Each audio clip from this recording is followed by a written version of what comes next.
Rémi Richard est installé depuis à peine un an dans cette exploitation à Vauchoux, un village de la Haute-Saône. Il a rejoint ses parents, il élève des vaches à lait, produit des céréales. Et en ce moment, avec la sécheresse qui dure, pas facile de s'en sortir. La réunion de lundi en préfecture, il l'attendait comme ses autres confrères du département.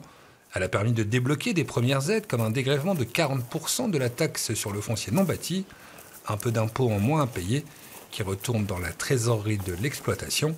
Pour Rémi, ces mentions peut mieux faire. Donc, en moyenne, sur les exploitations du département, ce dégrèvement, ça représente environ 700 € par exploitation.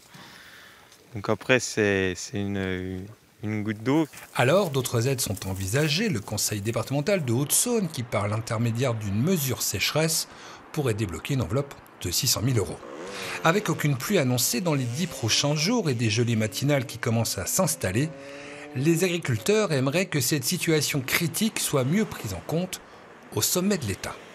Dans les autres pays, et notamment l'Allemagne, puisqu'on nous compare souvent à l'Allemagne, c'est que la chancelière a débloqué déjà il y a pratiquement un mois 340 millions d'euros pour ses agriculteurs.